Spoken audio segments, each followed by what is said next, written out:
Dear students, in history, UPSC has changed the trend of asking questions. There was a time UPSC used to ask what happened in the history. Nowadays, they started asking why it matters. That means the significance of major events of history is important for you. So, coming to this modern India, if you look into the last 10 to 20 years questions, lots of questions are there built around this significances of important events of history, especially modern history, freedom struggle part. So having a proper understanding on the significance of major events or how it connect with other disciplines or how it connect with world events, that understanding is essential for answering the analytical type of questions UPSC asks nowadays. So in this video, I will just give you an idea, some significances of important events of the history, especially modern history, starting with the socio-religious reform movements.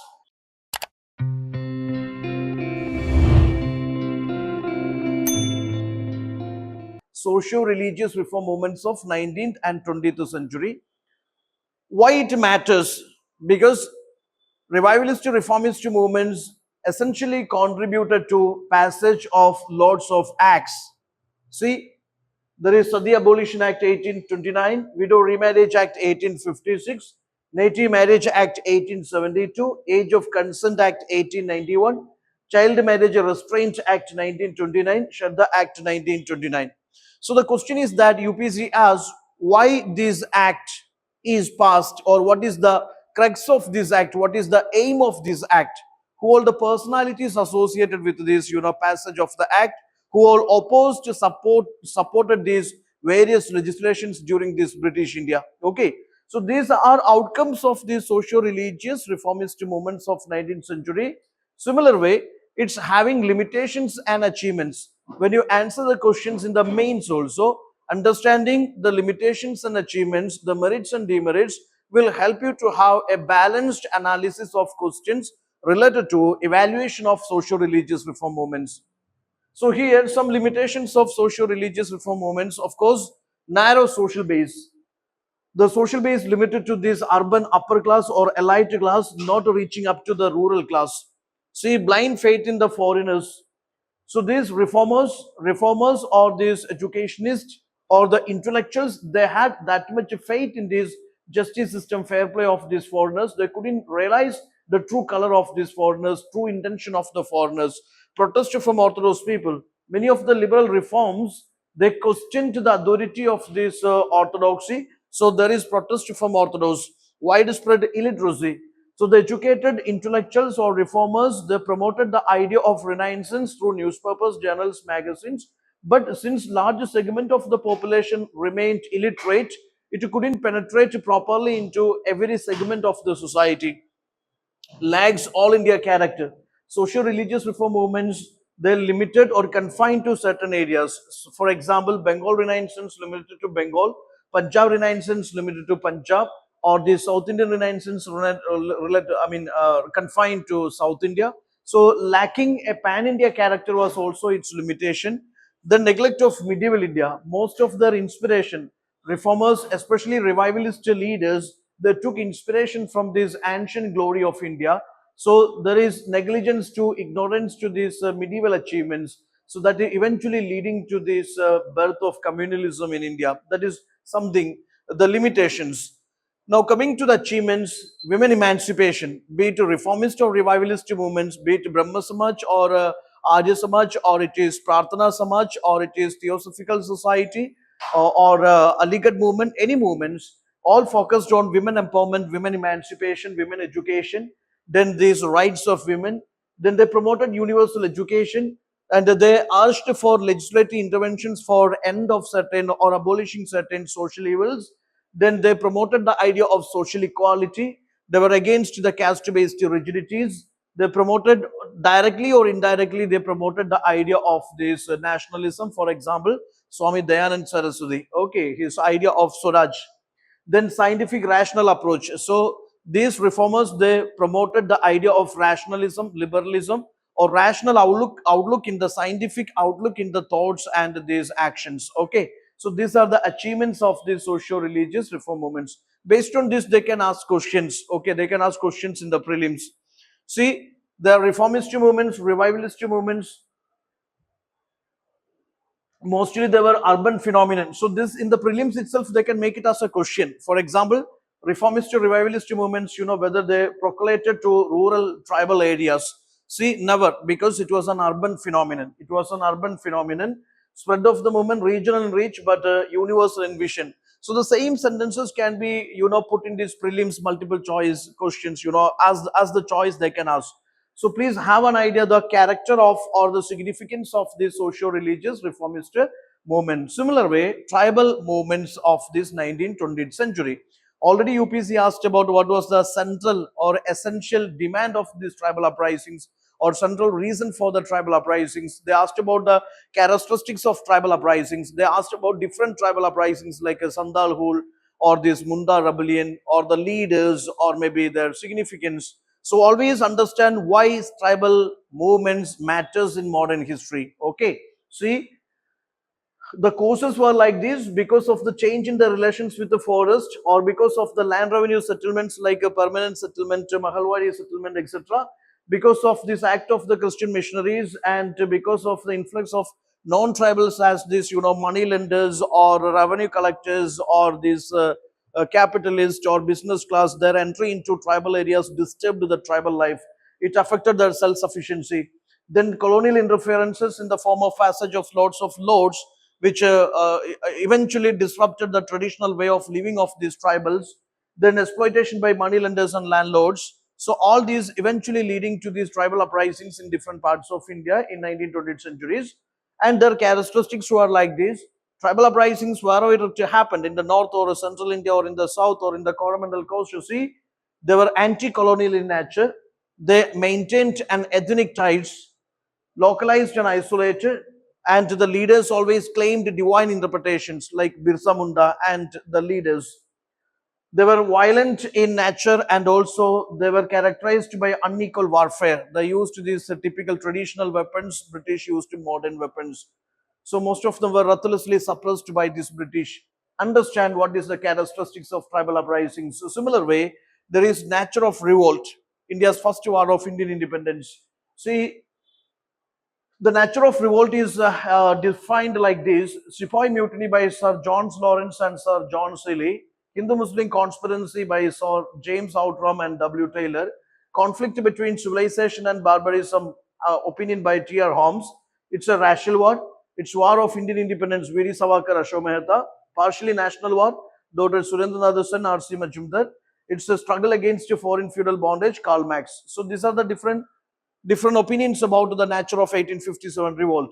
But this 1857 revolt is significant because it is anti-British, anti-imperialist struggle. It was a struggle which was against this colonial oppression or colonial excessive oppressive taxation policies, their industrial policies, their trade policies or their agrarian policies, or it is against their administration, it is against their war policies, military policies. So it was anti-British, anti-imperialist, and religious harmony was reflected as H.S.N. commended. Religious harmony was reflected. Hindu-Muslim harmony was reflected throughout this revolt. Addressed multiple issues. I mean, here participants were peasants, ruined zamindars, deposed rulers, Indian soldiers. So this is not just a Sepoy mutiny. In fact, different sections of society, yes, their grievances being addressed in this 1857 revolt, and it showcased the courage, the patriotism, the sacrifice of Indians. Okay, so these are some significances of this 1857 revolt in the Indian history. Then causes for failure, we know there was no advanced, yeah, British had advanced weapons and superior resources, but Indians lacked these superior weapons and superior resources. Then see, no national character, no common political ideology.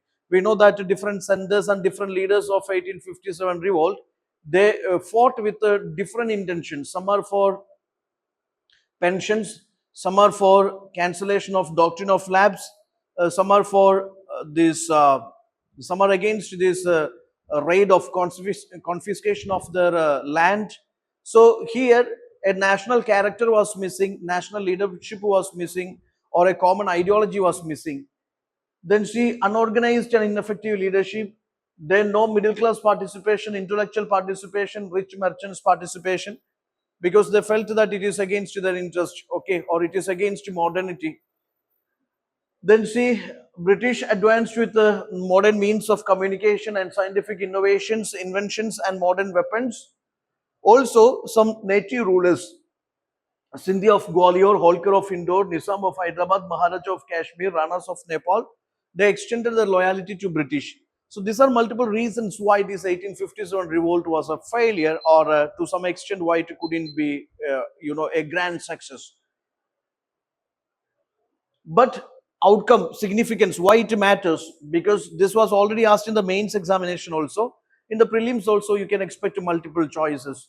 See, the result was Good Governance Act or Government of India Act 1850. It was passed, and this power was shifted from company to crown. Okay. See, no expansion of territories. British altogether decided to cancel all territorial expansionist policies. Instead, they focused consolidation. Then see, they applied a carrot and stick game from here onwards. There is divide and rule, carrot and stick policy, essentially mean to divide and rule Indians. Okay.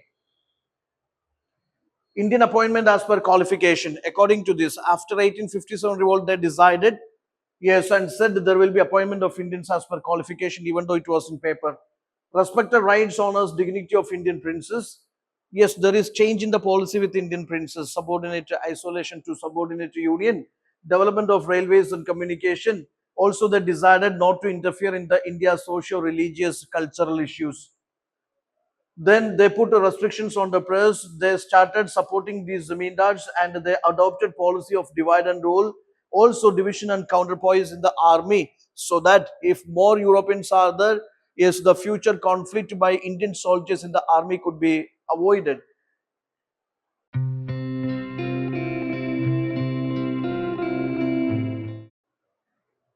This is the way they asked questions also. So you can expect lots of questions regarding the significances of events. Okay. Then INC. Coming to INC, we know that Indian National Congress formation is in 1885. Then it is to promote the solidarity. I mean, initially when INC was founded, it had very mild objectives, very liberal, very simple objectives. So the objectives were like this. Yes, promote the solidarity, friendship among Indians, eradicate prejudice on caste, creed, religion, strengthen national unity, consider opinions of educated regarding problems of society, formulate guidelines for future plan of action in public interest. So simply representing the grievances of Indians in front of the British, and there is no Swaraj. Okay. See, resolutions they passed in the first session: appointment of Royal Commission to deal Indian affairs, foreign policy condemning Upper Burma annexation. Yes, they were against the aggressive foreign policy. Then abolition of Indian Council. It is waste of money because its payment is paid from Indian Exchequer. It's an advisory council to this Secretary of the State, an unwanted expense. So they wanted abolition of Indian Council, then appointment of Indians and the reduction of army expenditures. So if you look into the resolutions also, you can see that, yes, these were the mild demands of this INC in the beginning. Then British initially supported INC, later opposed. Yes, there is Dufferin, and different viceroys are different interpretations on this INC.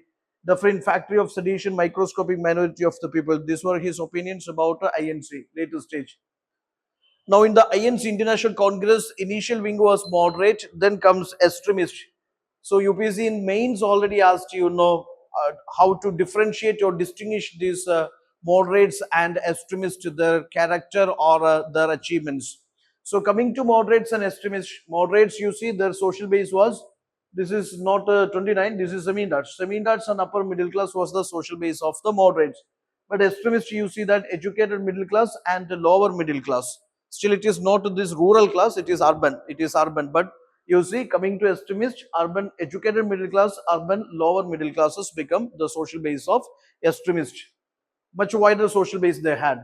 Now, coming to moderate, ideological inspiration from Western liberal thoughts and English history. Moderates are English educated, and their inspiration is drawn from Western history, Western language, Western philosophy, or Western literature, etc. But coming to extremists, their inspiration is from Indian history, Indian culture, Indian heritage, and this promotion of national education. Swaraj Swadeshi, or this boycott national education, they were their central resolutions. Now, coming to moderates, belief in England's providential mission theory. They always believed this English is here, that is to support India, that is to modify India, modernize India. So they had belief in the providential mission theory or a God-sent theory. But coming to this extremist, they rejected the providential mission theory. Then see political connection with the British cooperation. So they believed in this British cooperation, collaboration, moderates, but extremists believed in non-cooperation and confrontation. Now here they extended, moderates extended the loyalism, limited middle class, limited to middle class intelligence here. So they extended the loyalism to British. Also, you could see that their constitution or composition limited to this urban middle class intelligence here. Here you see that they believed, yes, British crown is unworthy to claim loyalty of Indians, and they believed in mass participation. These people don't believe in mass participation. Then again, moderates demand for constitutional reforms and sharing services, but extremists believed in extra constitutional methods of boycott and non-cooperation, etc. Then see constitutional methods followed. There they followed, non-constitutional, extra constitutional methods of boycott and non-cooperation. Swaraj Swadeshi, boycott and non-cooperation, etc. So understand the basic differences between or maybe achievements of moderates and extremists, how distinguished with each other. So this understanding will be helpful in your prelims questions, solving prelims questions. Coming to revolutionaries, try to understand, yes, why revolutionary or revolutionary phase is significant? Because they internationalized India's freedom struggle. They exposed the courage and self-sacrifice of Indian patriots. They promoted the idea of socialism, communism. Also, they terrorized the colonial might of the British. British had a gut feeling that nobody can challenge them. But revolutionaries, their idea was like this: yes, force met by force, or maybe eye for eye. That approach they had, and it terrorized this colonial might. Then comes Gandhian phase. Why Gandhiji is significant? Of course, yes, Gandhiji's character. Gandhiji was a total sum of these moderate, extremist, revolutionary traits. So he was a universal leader, accepted by one and all. Then see, true national character. Yes, you see, he represented the real mass of the Indian society, represented the grievances of the poor people of Indian society. His Chambaran, Kheda, Ahmadabad, the mill strikes is the best proof for that. So see, he achieved a true national character, mass participation, truth and non-violence. He stuck on to truth and non-violence, addressed social issues. It was not just political freedom. He stood for political, economic, social, cultural, religious freedom, addressed minority issues. Then see agrarian labor development, educational, cultural, economic development, and also there is a rumor spread among the population that he is a sage with miracle powers. He is a sage with miracle powers. Okay, so you see that, I mean, people, especially when he reached the tribal areas where there is lakhs of people, waiting for him to touch him, because there is a belief, if you touch your fever, you will get rid of, or your illness, you will get rid of.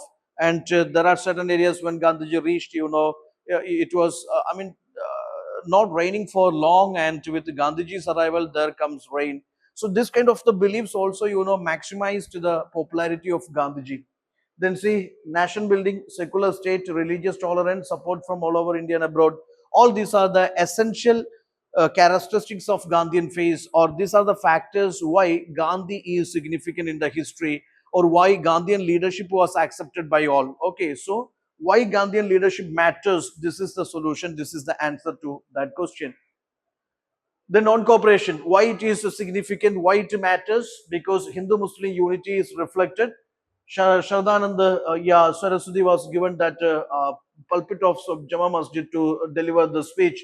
Saifuddin was given the golden keys of this, keys of golden temple.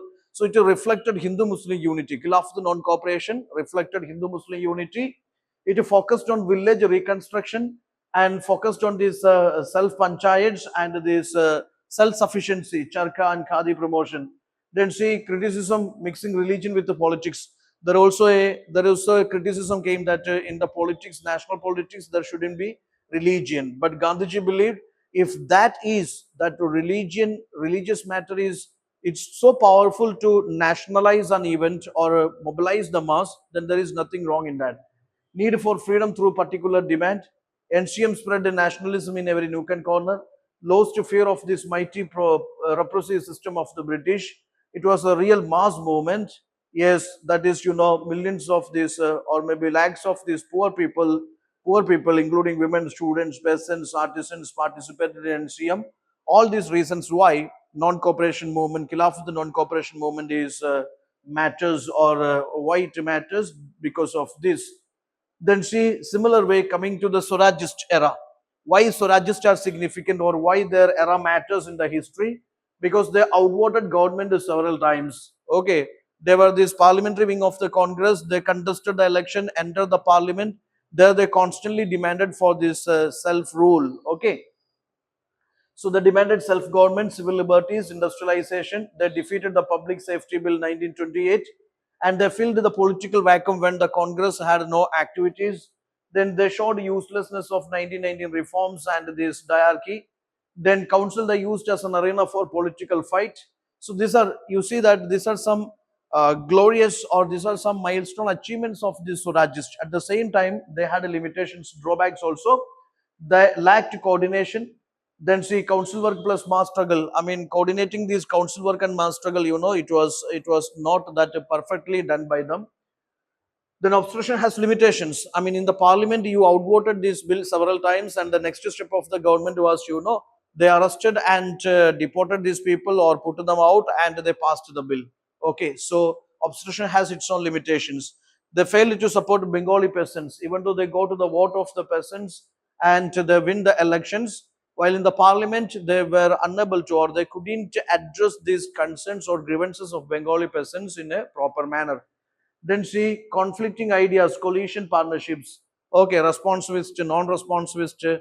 Then this when they formed this party, opposition party, coalition parties, etc. Eventually leading to lots of confusions, ideological conflicts. These are the drawbacks.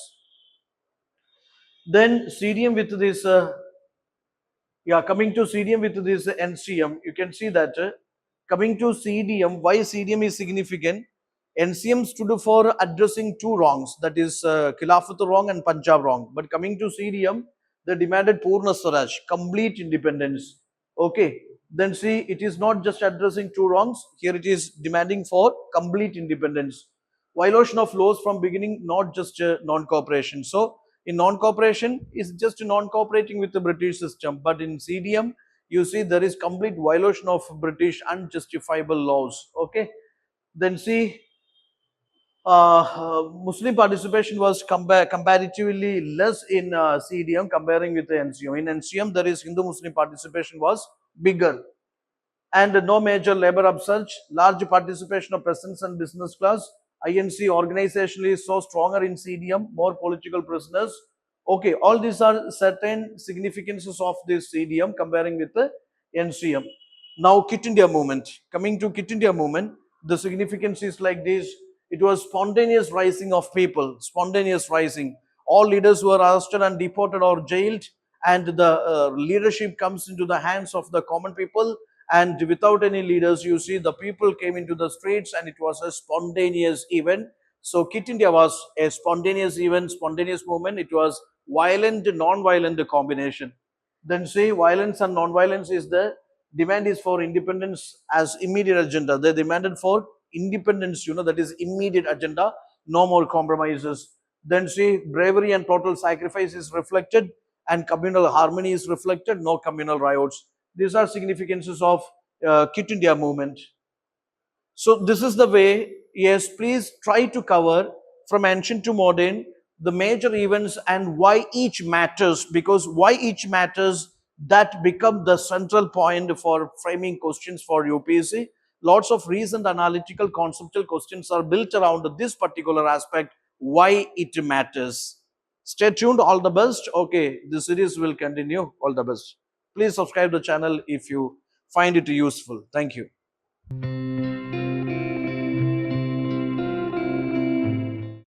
Gallant IAS, chasing your passion to ace.